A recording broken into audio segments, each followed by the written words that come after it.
back to the Breakroom, everybody. I'm Zach Huddleston, and super jazzed to be joined with Mr. Erik Voss. Hi, everybody. I'm back today, and I'm just so glad to be sharing the table with you, Zach. It's just nice, and as we said, for the Twitch exclusive audience who is joining us just on Twitch, the chosen people, the people we care about, not you YouTube scumbags, but the glorified, chosen, guaranteed, do not pass go, just go directly to heaven, people of Twitch. We are just happy to be here, and it's been obviously, as many of you know, a difficult week. But we're getting through it. We're still figuring things out. A lot's still up in the air. But it's just nice to be here with Zach talking some headlines. It's great to have you here, Erik, for our Oops All Headlines episode. This is an Oops All Berries. Yeah. For the people who understand that That's reference. a Oops All Berries, Oops All Headlines. It's a Oops All there. That's right.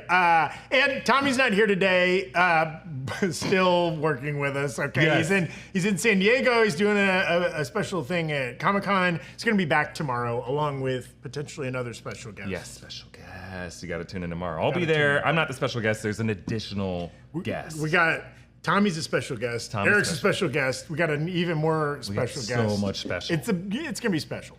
But on today's episode, Erik and I are going to talk about Boys Gen V getting a release date and kind of a release cadence, which is very interesting. A fun article in the Hollywood Reporter, not fun, why did I say that? An article in the Hollywood Reporter about Aquaman and the Lost Kingdom, the sequel that has had 3 rounds of reshoots, kind of some of the reasons that might be happening and what we think that means for the movie. We're going to talk a little bit of strike coverage, particularly how that might impact us here at New Rockstars. Yeah. Let's get into it. We've Let's got a lot do to it. talk Let's talk about it. today. Well, first off, SAG-AFTRA, the Actors Guild that is currently on strike, along with the WGA, the Writers Guild, has informed us that entertainment journalists like us here at New Rockstars are allowed to cover movies, TV, and entertainment during the strike.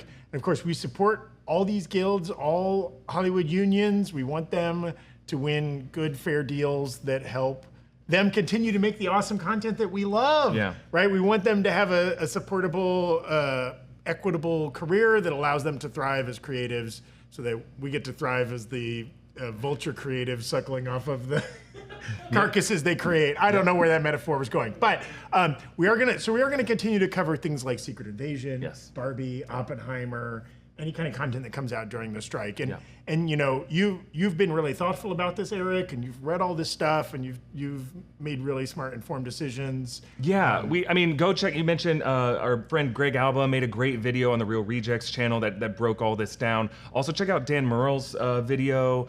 He did a really great explanation of why this strike is happening and what's at stake. But yeah, this is guidance from SAG-AFTRA, and we're really just trying to be respectful to those on strike. We want to be supportive of it, but also they need people like us working in the entertainment journalism apparatus, talking about all this stuff and covering stuff, and they want these movies to be successful so that the actors and writers who worked on them can say, hey, we had a success, and they can get more work out of that. So we're not promoting them. Obviously, if you watch the video Tommy and I made yesterday about Secret Invasion, we had some critiques. I've been having quite a few critiques on Secret Invasion this past season. Maybe we'll talk a bit later where Marvel's at. I don't know. We'll get to that today, but yeah, so we aren't doing paid promotion going forward now until the strike is resolved. And normally we don't really do paid promotion. The only times we do it is if it's like a dedicated brand deal, which we're not doing right now. Yeah. And then times where like we cover like junkets. Like I shot some stuff for the Haunted Mansion premiere, but I shot that back in June before any strike was happening. So don't come after any of the actors that you see in those interviews, because they did that before the strike and they were contractually obligated to do it. And we'll note that in that content, Yeah. so people aren't confused, right? But we are kind of plowing forward. We feel like everything we do is in good compliance, and we're being very respectful in how we cover it. In kind of actual news headlines, San Diego Comic-Con, as previously mentioned, is going on right now. We've got some folks from New Rockstars down there, not really covering any content for us because there's not really any content getting made. We're going to talk about some of the headlines. Of course, the big studios aren't there. Actors and writers are currently on strike and not making promotional appearances at things like Comic-Con. So it's an old school San Diego Comic-Con. It's more back to the comics. Comic-Con, which is kind of great. Yeah.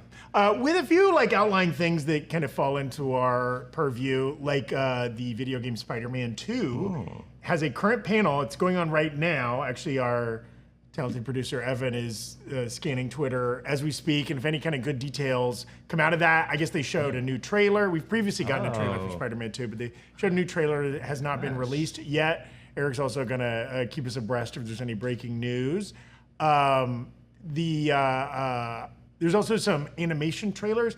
Animation is a slightly different guild. It's covered by different agreements than live action filming, so they're able to do a little bit more there. Yeah. There is a panel for Harley Quinn, the Max series, which their season 4, Fiona and Cake. Wait, no, sorry, it's a separate thing. Fiona and Cake is the Adventure Time spinoff. They also had a panel for that. So we might see some news coming out of either of those. The Borderlands live action movie got a release date, August 9th, 2024. Wow, okay, finally. It's locked in. It'll never get delayed, right? It's not going to get pushed again? So this movie, I think we looked it up right before, originally shot in 2021. Whoa. Is that right, Evan? Yeah, 2021. 2021. It's been delayed. It will eventually get released next summer, almost a year from now. Now, reminder, of course, this is off of the successful video game franchise, directed by Eli Roth of Hostel and Green Inferno fame. And it stars Cate Blanchett, Kevin Hart, and Jack Black. That is an interesting cast. Yeah. The last two names would make you think it's a Jumanji. 2/3 of Jumanji. Kind of comedic buddy cop, buddy romp, something like that. I don't know what words are coming out of my mouth, but the Cate Blanchett's a fun mix. And we were just talking, Craig Mazin, talented screenwriter who did the Chernobyl series and most recently the Last of Us series on HBO, was kind of attached to this. Yeah, there was some reporting that he took his name off it, but he clarified that because they saw another name attached to the written by, and it's his pen name that he uses sometimes when he does script doctoring or he does passes on that are just kind of not credited to him, but it's just work that he does to get. Because a lot of people don't know, Craig Mazin is the reason he has a career he has is he was known around the industry as the guy who the studios bring in to just clean up a script. He really is. He's got a good brain for script structure, for dialogue, for exposition, for all that stuff. So he has this other pen name, and he clarified, he's no, that doesn't mean that I out of shame took my name off it. It's just this was always my level of involvement. I was just kind of brought in to do a pass on it. It doesn't mean that I'm no, F this project. So. That's nice. I keep a pen name for anytime I do stuff that I'm less proud of. No, I don't. Cryptic. Well, and this is coming on the heels, the distant heels, because again, it's not coming out for another year. But we had the Super Mario movie this year, gigantic hit, will end up being the biggest movie of the year. We had the Last of Us series. That was pretty beloved by both fans of the video game series and just viewers in general. Video game adaptations have been on a hot streak. What do we feel about this one? Not knowing anything, we haven't seen a trailer yet. Yeah, I don't know. I'm a little uncertain about it. I think they've been on a hot streak, but it's not like the audiences have come around to the idea of video games being adapted into movies. They just had good creators who understood this project from start to finish, and the creators are people who played the games and as they were playing the games could see the cinema on screen, and you had involvement of the game developers on the creative side of the film. So Neil Druckmann was an executive producer and co-writer on all the episodes of The Last of Us. You had the whole Nintendo team who was at least very heavily weighing in on the storyboards and the character art of the Mario movie, so it felt like it was a true love letter in both cases to the games and to the people who played the games. We also got Twisted Metal coming out. That's right, very soon on Peacock. Yeah, right? friends of the channel who were writers on that show. So I'm really excited to see what comes with that. Yeah. Yeah, it's going for kind of a Walking Dead, a comedic Walking Dead kind of vibe. Yeah, a little Zombieland energy. Yeah, I think it's even from one of the creators. Of I think the writers of Zombieland. So we'll have multiple video game adaptations. That third Sonic franchise movie too is coming out soon.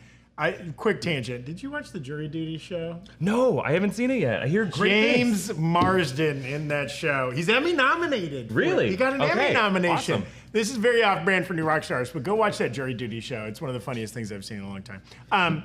Also, Evan concurs. Is that what I heard? Okay. Also, we got some at San Diego Comic-Con. We got some concept art for the new Teenage Mutant Ninja Turtles movie, which that's coming out next month. Yeah, Mutant Mayhem. Just a couple weeks out. And some new concept art. I think we have a poster. Look at that. Ooh. Wait, so who is in the corner there? You can definitely see a shadow on top of the Oh yeah. Do we have the ability to zoom in on that? Zoom in and Evan? hits. On the no, we don't. Okay. We don't. But on It the looks top of like- the water tower is what you were saying, Yes. like kind of in the upper right corner. Kind of looks like Casey Jones a little bit. Yeah. They have a sword. They have a sword. A sword. Oh, Could it be okay. a hockey stick? Oh, it could be a hockey stick. I don't know. Let's see. I can't see from this distance. Yeah, but a really fun poster. We're excited for that movie. They've Yeah, actually been it's a good doing. I was at VidCon earlier this year, and they were doing some fun activations at VidCon where they had like QR codes that look like manhole covers they'd put on the fun. ground, and you could do stuff. They're doing some fun promotional stuff for that. And there was a fun quote. They said that the animation style of the movie was inspired by if kids themselves tried to draw the characters, which I feel like is a weird backhanded compliment to the animators. Yeah, you always get in trouble with that a little bit if you say like, yeah, kids could draw this. These are doodles. I think it just means like, because sometimes young kids can be really talented artists, and if you look at like, you think of like a Miles Morales type kid who's like a really talented artist. Maybe they were thinking like high school age kids and the art classes who are just super gifted and gonna go to art school. Yeah. That's what I imagine because they have like their designs that they draw on the back of their notepads, and then you can kind of see thematically what that is, as opposed to like baby doodles when they're scribbling in crayon on the wall. Circles and lines. Yeah, and it's probably just trying to reflect the stylization they picked. It's Yeah. not like photorealistic or whatever. Yeah, right? it's got some youthful energy in this movie that seems really fun. And they're kind of like younger energy. They of course are teenage Mutant Ninja Turtles. Can't forget that. Paramount, the studio putting out the movie, they've also acquired the rights to the original 1987 cartoon, and I guess they're going to start airing it on Nickelodeon later this month. They announced. So that's fun. That was such an important part of my youth. Yeah, watching me that too. cartoon. Yeah, I was surprised how pizza in Florida was never as melty or as gooey, because all we had is like Pizza Hut, kind of the pan pizza, and then I realized they're in New York, right? So the pizza gets a little melty and stringy. And You got a broader, I always broader wanted pizza wedge to be as there. messy as it was when Michelangelo bit in Well, and it. also I feel like there was a lot of like floppy tip pizza on the series as opposed to the fold, which is how I understand. No? No, it's just Floppy tip versus phrasing the is fold. interesting. We also got we got some good news about the Boys spinoff, Gen V. Ooh. We got a release date. We kind of were expecting it to be sometime this fall. I think there have been some rumors, but we got it confirmed August 29th. Wow. The first, September 29th. Okay. Sorry, I jumped it forward a month. September 29th, they're going to release the first 3 episodes. I think it's a 9-episode series. Okay. 8 episodes. I am screwing up all the facts here. 8-episode series, so 3 the first week and then 1 at a time. We're really excited for that. We've previously gotten a trailer and they kind of released some images, including stuff we'd seen in previous trailers. Again, as a reminder, this is about a college in the Boys universe where kind of like future Vought heroes, soups are being trained. We'd seen some of these. That guy, most recently, I've seen in the John Wick franchise. Yeah, Clancy Brown has been a whole bunch Clancy of Brown, stuff. Yes. And then pointing out here a fun Sesame Street Muppet style of The Deep. Yeah, they had to do Muppet. Complete with the weird gills. Why not just use the vest to cover the gills? That's my I know, question. so gross. Yeah, why would it be The Deep is usually have a They good like fanned it open. I love it. I can't wait to watch that. I'm sure it's gonna be some pretty dark, twisted, fun humor in that series, Yeah. like The Boys has really carved out. I would love to. This is for another day, Eric, but I would love to. I've been thinking. We've been chatting a little bit lately about the ownership history of different superhero rights. How Fox had these for a while, and they sold off the Hulk to Universal. And like, could we ever see a world where a model like that returns? Would Marvel ever sell off. consider licensing out? Just to think, just saying that because like something like Amazon and what they've been able to do with the Boys franchise, like letting it be its own kind of very adult-oriented thing that would not make sense on Disney Plus, obviously within the MCU. Like, do you think we don't have to go all the way into this, but like, you think there would ever be a world where like Marvel might have a property that they would let somebody else make because of the tone or something? That's a like great that? question. That's a really good question. I mean, during the Netflix era, I think there was a lot of people who loved the Netflix Daredevil, the Punisher series, and just liked how different it was from the sanitized Marvel Cinematic Universe, especially after Disney bought it. And I believe Age of Ultron might have been, Age of Ultron might have, in 2015, might have been the first like Disney Marvel thing. I want to say Winter Soldier might have been the last one that was just like Marvel as its own independent studio, and then Disney would like distribute it sometimes, but they weren't owned yet. But yeah, it's interesting because Bob Iger is kind of like treating his company a bit like a fire He sale. might sell ABC. They might. Pieces of Hulu, Yes. ESPN, looking for a joint partner on ESPN. And we're getting to this world in the last couple of years.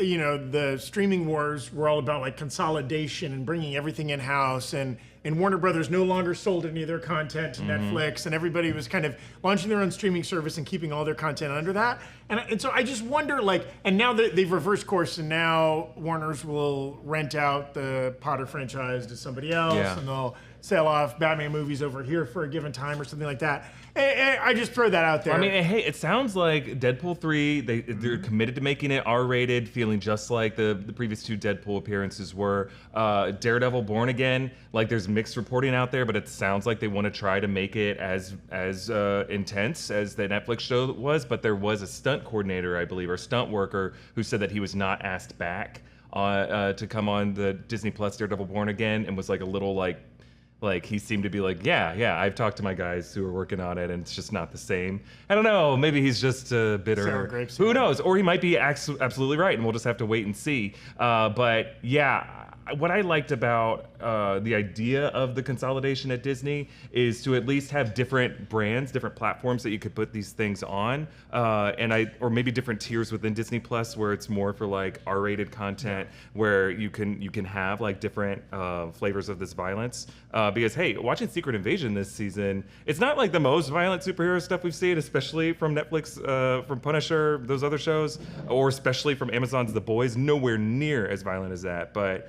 Yeah, I think they're testing the waters a little bit, severed limbs and whatnot. Yeah, a lot of character murder on screen, right? At least emotional limits for sure. Yeah. We're also missing out on seeing some sick merch by not going to San Diego Comic-Con. Our friends at Fandom, who we've worked with a little bit in the past, they have all those great wikis that you might use for looking up information.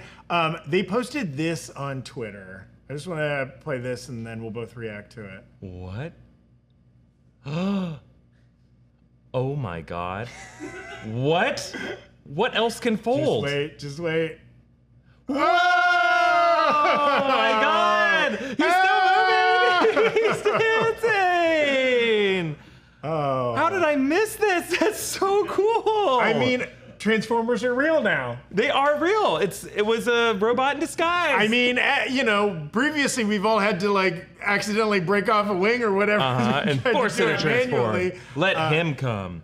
Let him come all night long. All night long, he comes. That is pretty sick. And again, maybe by not having all the big movies and streaming series and whatever at San Diego Comic-Con, you can let some of the, the toys, the cosplay, some of the other stuff gets a little bit more time to shine, which we're in full support of. Yeah. Speaking of giving a little time to shine, we're both wearing items from NerdRiot.shop. I'm repping my Voss Manat from the Deep Dive line. Thank you. And Erik's got one of our cool Secret Invasion shirts. I like the half Fury, half Skrull, still with the eye patch. You can check out these designs. They just dropped 2 new designs inspired by Across the Spider-Verse, including a very limited edition Ben Reilly one with some silly phrases on it. That's great. So check that out at nerdriot.shop. And then we also want to shout out our friends at Hovsco, who've got the e-bike in the background there, the e-bike in the e-background. You can enter to win one of these, and we've ridden this bad boy around a little bit. Erik has. They're a lot of fun, great for a little commute or just joyriding, whatever you want to do. You can enter to win one for free. You literally don't have to pay any money.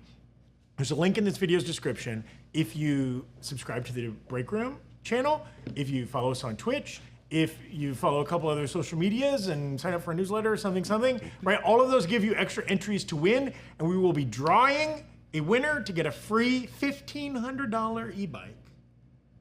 July 23rd. Just a couple more days left to enter. It is yours. They'll ship it to you. All of that jazz. You probably got to buy your own helmet because you got a special noggin and you don't want to risk that. That's right. Be safe. But other than that, totally free, and you probably already subscribed to those things. Also, if you already subscribe to us, you don't need to unsubscribe and resubscribe. Just go there, and I think the system can tell. Yeah, okay. We want our most engaged, passionate fans to be the ones who win this. So please go do that if you haven't already. And thank you for supporting the Breakroom channel. Yes, thank you so much. We really appreciate it. I know it's been a tough week, and many of you are still trying to work through a lot of stuff, so we just appreciate your support, and you're sticking with us, and we love you guys. Yes, absolutely. And everybody's been super kind and supportive in the comments and the chats. We appreciate you, even the folks from New Jersey. So this article came out in the Hollywood Reporter. It was a very fact-based thing about Aquaman 2 and the Lost Kingdom, this movie that is scheduled to come out this December. Originally wrapped filming in 2022. Okay.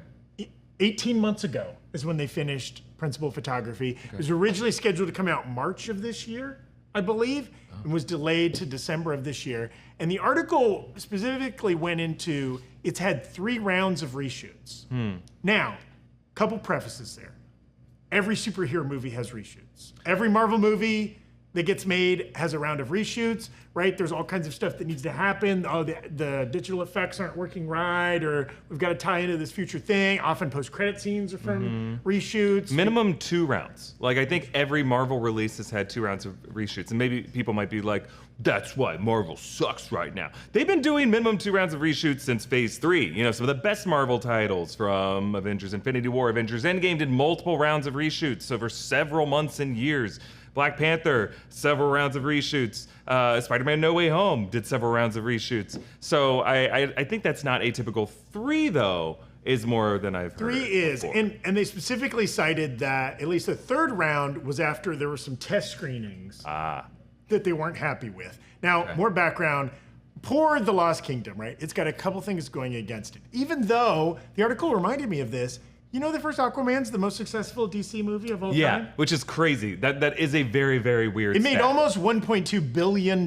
Yeah. Okay, which is wild. You forget about that. I mean, of course, a lot of people remember it was a hit, but like the scale of the hit is, is wild. That was December 2018.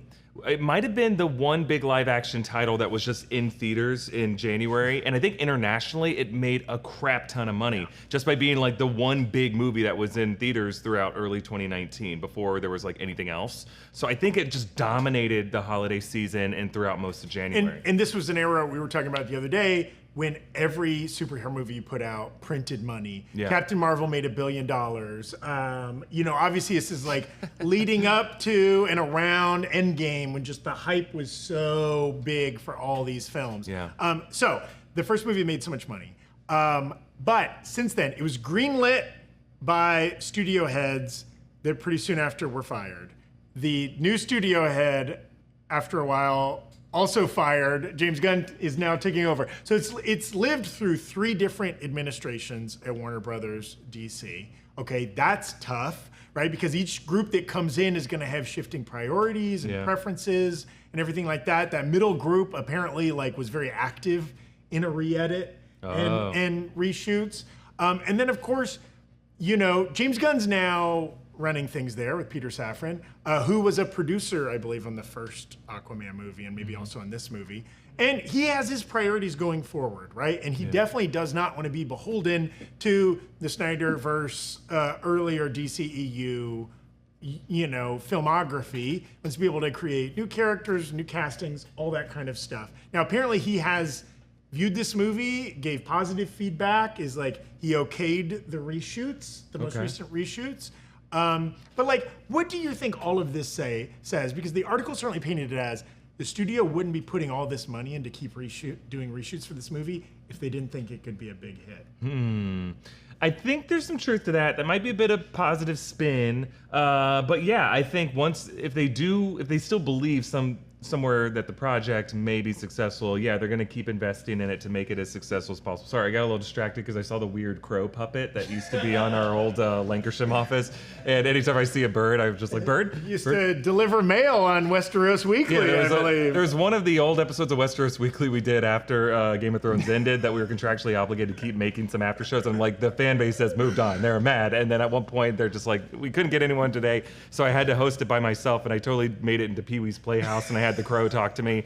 And people do not like it when I do puppetry on this channel, turns out. But to answer your question, Zach, yeah, I think it's going to be a rough year for DC. I'm worried about Blue Beetle. I think Blue Beetle looks like a promising film. I'm really excited for it, but I think Aquaman: The Lost Kingdom is just going to get lost, to pull a Gene Shalit here. I just think like they really made a mistake by having James Gunn back in January announce what the future slate of Gods and Monsters was in a year when we were going to have four titles come out that were not really part of that plan. It sounds like Blue Beetle might come back in James Gunn's new era, but what does that mean for the other 3 titles? Like, people come see these movies for the way that they might connect to this universe, and they care at least on some level about the interconnectivity of the universe.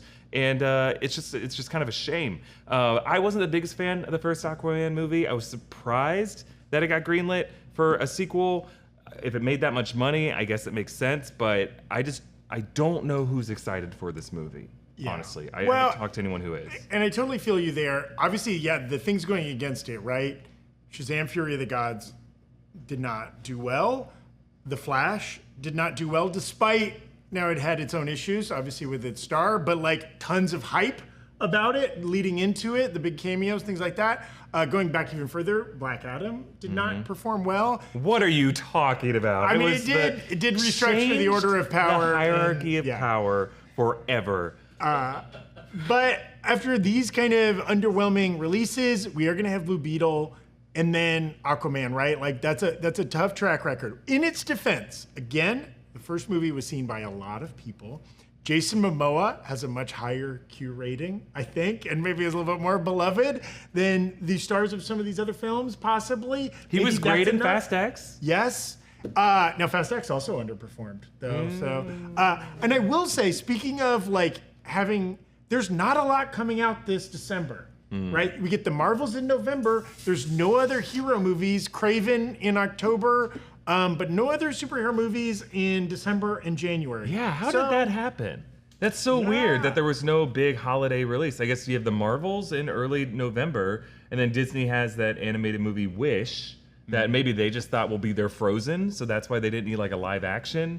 Yeah, that's so weird. This is the first year in a while. I mean, even like during COVID, we had some big, I guess 2020 we didn't really have any big theatrical releases, but we had Spider-Man No Way Home in 2021. Yeah, it's odd. It's Kraven time, guys. It's Kraven time. Kraven. Yeah, so I mean, maybe it has some things going on its side. Maybe also, like, people have pointed out that like Mission Impossible, Indiana Jones, Little Mermaid, there's been a series of like really big movies this summer that like didn't perform up to expectations at the box office. And maybe that's just because people's film going habits have not really come all the way back since the pandemic. People might go to the movies once a month now, whereas 3 years ago or 5 years ago, they would have gone every week or something like that if there's a big movie. Or people are just used to watching on demand or whatever. Maybe some of that can adjust by December, but it also feels like, unless it's Barbie, unless it's something that feels like an event, there are a lot of people that just don't go to movie theaters anymore. That's an interesting point, Zach. Do we know what the budget for Barbie was?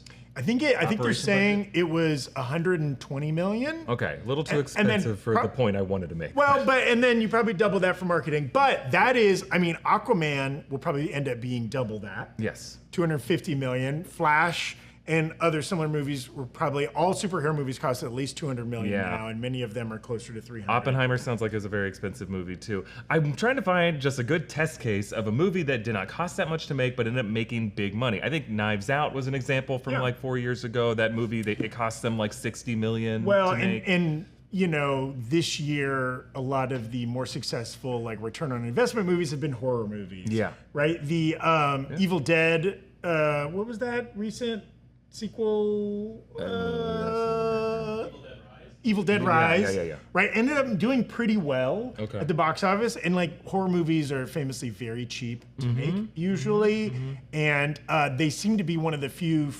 genres that people, besides superhero movies and some of the big tentpole stuff, that people are still excited to go see in a theater. I think because it's so fun. Yes. The collective, like to gasp and to scream with a room full of people is so fun for these big horror movies.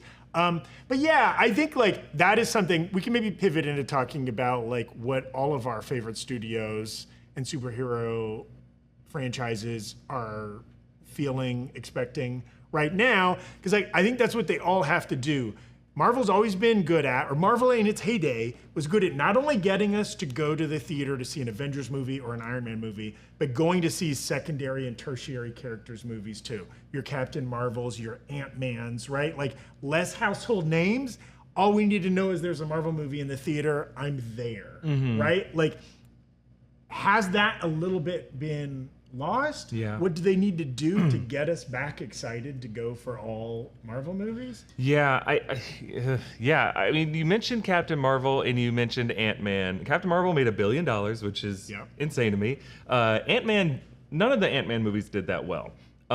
They did okay. It wasn't until Quantumania where it was like really like the headline was yeesh, what a bomb. But I think the issue with those is that the first two Ant-Man films were both adjacent to hugely important Marvel crossover events. And the first Ant-Man came out right after Avengers Age of Ultron and right before Captain America Civil War, which were two huge events. And it was just a few months after Avengers Age of Ultron, and we knew that Civil War was coming at that point. And we knew that Ant-Man was going to play a role in Civil War. And we figured at some point there was going to be some other Marvel cameo in it, and that the movie was going to have a post-credit scene that set up Civil War, and it was not that far away. I think it was already announced that Spider-Man might show up in it. Maybe it wasn't announced. I don't think we knew for sure until Spider-Man showed up in the trailer at the end of 2015, right? Yeah. Am I right about that? So, like... It had that going for it. Captain Marvel only made $1 billion because it came out a month before Avengers Endgame. I think everyone knows that at that point. Now, people don't know what the future is. It's just, Kang Dynasty, Secret Wars are just so far away, and it feels like every few months they say it's coming out a year later. And it's just like, I think for a lot of people, I don't like using the word fatigue, but we just don't know, there's just so many characters, we don't know how they're gonna fit into the big picture.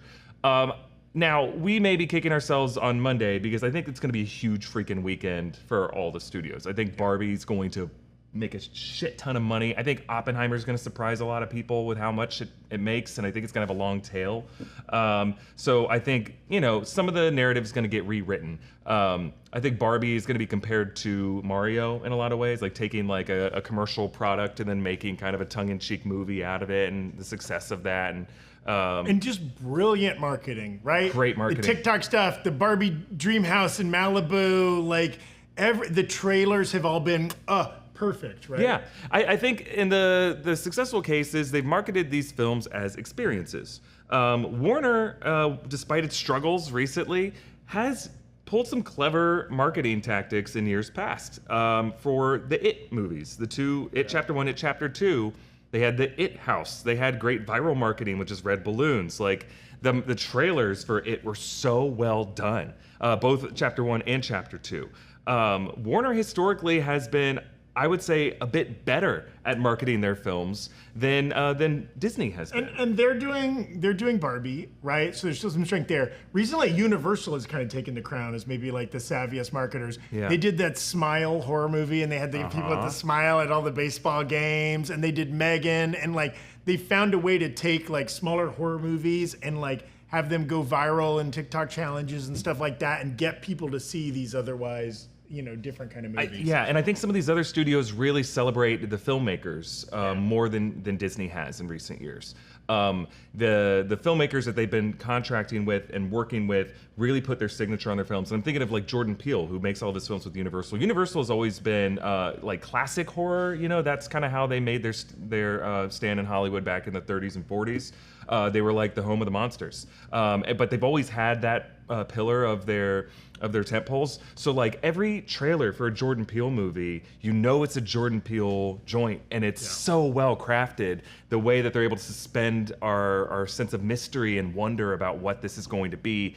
Think of the I Got 5 on It trailer for Us. Yeah. The Super Bowl trailer for Nope. Yes. Like you just get a little glimpse of what you think is an alien to make you think this is like an Alien Signs type movie, and not at all Signs. Like I was so delightfully surprised by Nope when I saw it. They let Jordan Peele be the star of his movies as the director, right? Producer Evan, you've got something? Yeah, kind of off that. Do you think there's too much of a focus on opening weekend performance?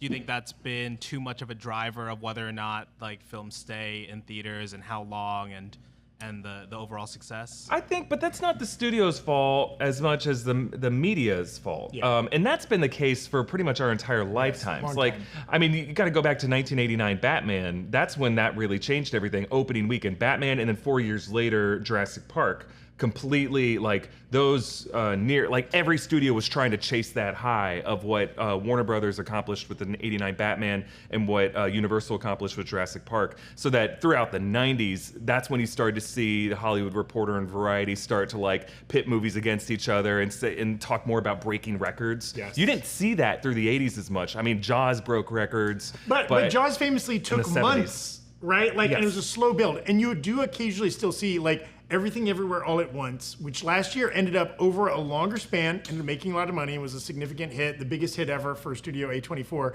And it took months to get there as word of mouth spread. But for the most part, you're absolutely right. And some of that is a practical thing. They're talking this week about, right? Mission Impossible last weekend was in all the large format theater screens, all the IMAX and the big Dolby screens, right? It's losing all of those this week. It's losing all of its IMAX screens to Oppenheimer because Christopher Nolan is god of IMAX and they give him everything he wants, right? But that's going to be a huge hit to Mission Impossible. Yeah. Not only do they have competition from 2 new big movies that are opening a week later, but they lose their highest value screens, right? Because you pay the most to see an IMAX movie, and maybe you're most excited to see a big movie like that in that large format I think screen. both of those movies are so different from Mission Impossible. Sure. And I have a feeling that Mission Impossible can hang in there through the summer. But to Evan's question, like the history of this is like back in the 80s, you more often saw the successful movies are just ones that dominate the summer. E.T. dominated for like several months at a time. Back to the Future dominated for like 6 months. It stayed in movie theaters. It was huge. It was Going a huge back hit. even further, Godfather played for like a year in theaters. Yeah. And that used to be how they made their money, is they were just like one of 4 movies that you could go see, and then that's just the movie everyone saw.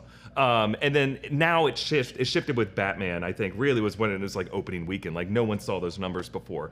And yeah, I think there probably is too much of a focus. And we saw this, unfortunately, with a movie like Pixar's Elemental, which is a pretty good movie. It's not like my favorite Pixar movie, but it is one of the better ones they've made. Full disclosure, my wife, Kelly, works for Pixar, and I carry a Pixar water bottle. So Hey, Kelly. Hi, Kelly.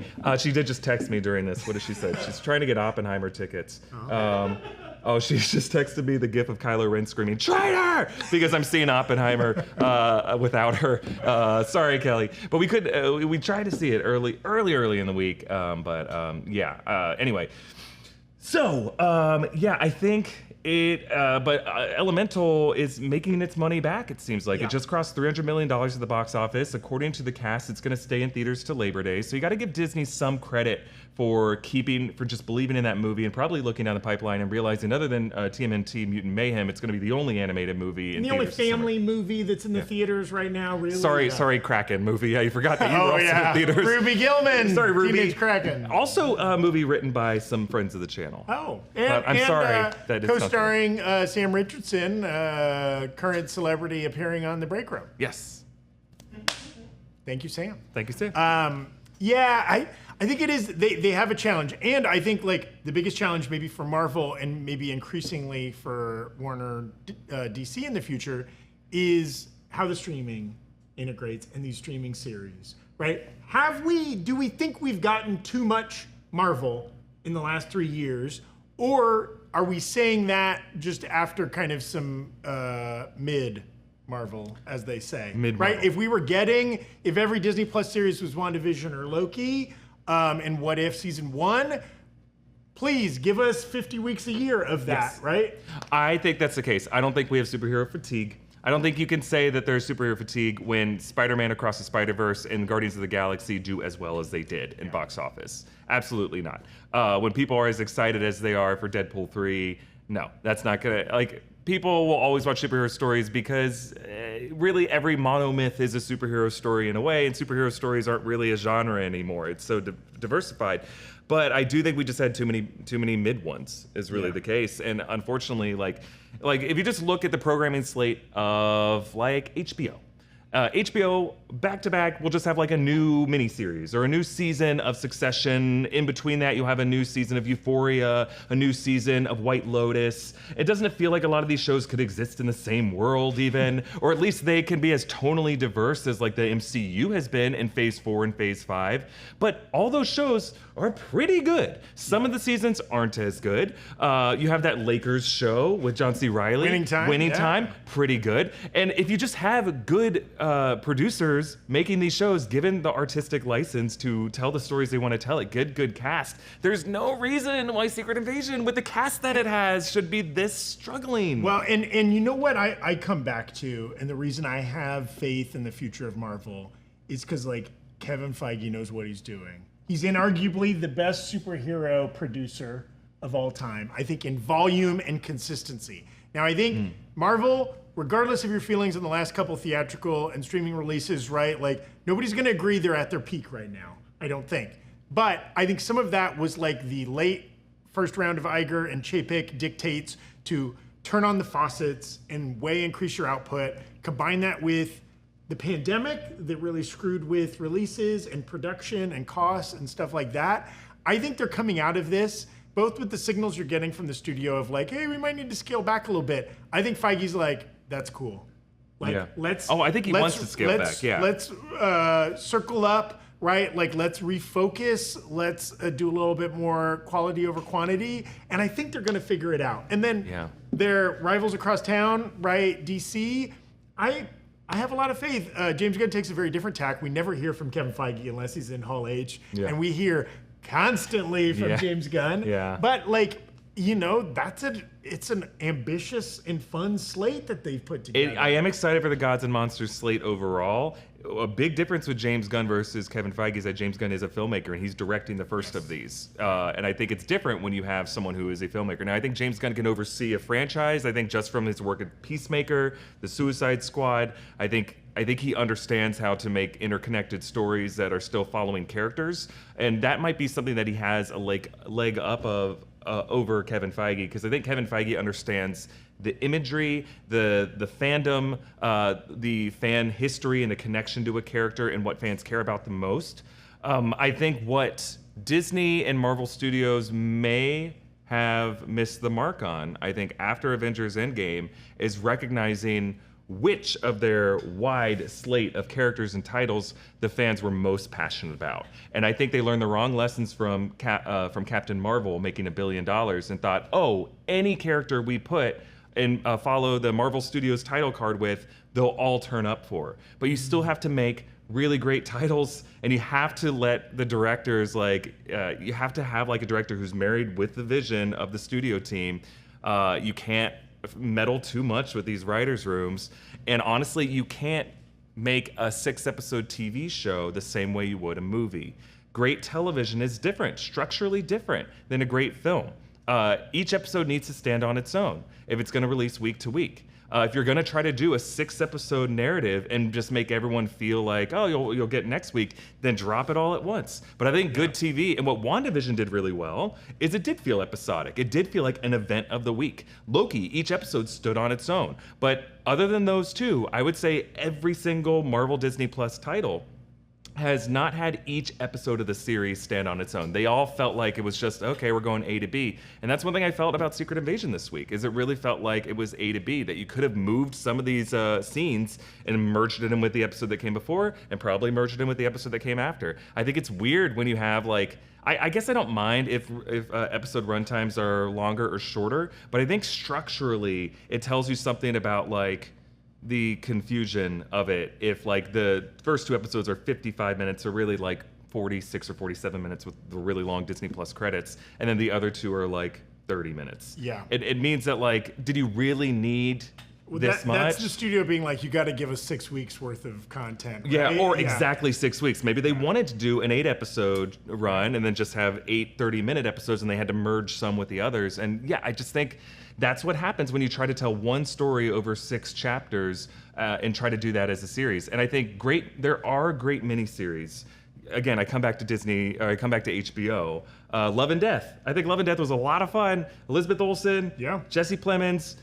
Each episode stood on its own, and there are some episodes of Netflix shows where they dump them all at once, and I wish they wouldn't. I felt Stranger Things season 4 could have been dropped. Release. I think Black Mirror. I would love Black Mirror if it could drop one episode at a time. Umbrella Academy. I think all those episodes are really good and could have dropped one week at a time. And you know, in Disney Marvel's defense, right? HBO has had 40 years of producing episodic television to get better at it. Netflix, even now at this point, right, has had close to a decade of producing that, and they're still so new at this. And so, and they've had to go so fast, right, by putting out so many series per year. I do, again, maybe I'm being overly optimistic. I do have faith in Feige and his team. Hopefully, they are learning lessons from these that they can apply to future series. And again, they're still like, you know, we have our issues, and like we certainly like some better than others. We overall enjoy the content, and I am glad,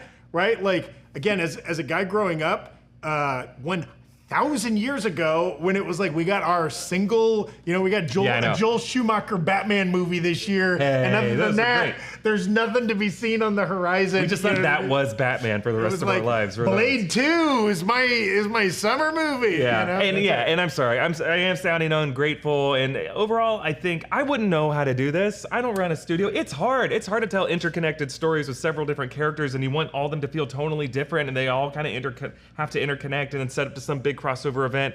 Like, this is anomalistic that they made it this far, and that some people are still watching this. I think it's just incredible. It's an incredible feat that it still kind of connects. Most recent episode of Secret Invasion, they're able to teach us more things about Avengers Endgame, and I find that profound and so cool that they're able to do that. So I do love that. I just think you need to just recognize which characters are your front characters. I think you need to have a good writing team who's aligned with you, but also can write good dialogue. And I think Marcus and McFeely were the exception to the rule rather than the rule. And you need a team like that who can carry out your vision. And I think you need to have those writers and the directors all kind of working together. I think the problem is Marvel, with these Disney Plus shows, it's just attached a director to it and wants the director to be the showrunner of that show. And TV needs a head writer to be the showrunner of a show. Yeah. I mean, calling back to Mason on The Last of Us, right? Probably a big part of the success of that show. Yes. And I also think, like, we were talking earlier about, we can relate to this from a new Rockstars point of view, right? We used to make 4 videos a week, right? And then we've ramped up over time. We've ramped up the volume of channels. And along the way, there are like, setbacks and stumbling stones. And it's hard to scale up in general. Any business, any content, anything, right? And like learning lessons of what like a bigger organization looks like as opposed to like a smaller organization. And as they've gone from putting out a couple movies a year to a couple movies and a bunch of hours of streaming and all kinds of stuff, right? Like, they're clearly learning those lessons now too. And I hope, like we at New Rockstars, they will take the proper lessons from it and apply those to the future. Hey, that's it for us today. Thank you so much for watching. Be sure to like, subscribe, all those little bits of interaction help the algorithm, guys. And we need all the algorithm help we can get. Click the link in the description to enter the Hovsco giveaway. Why not? Be sure to subscribe to us on YouTube. Follow us on Twitch. We appreciate you so much for watching the content. Thank you to Erik Voss for being here in the break room today. It's been fun. We appreciate you, everybody. Later, skaters.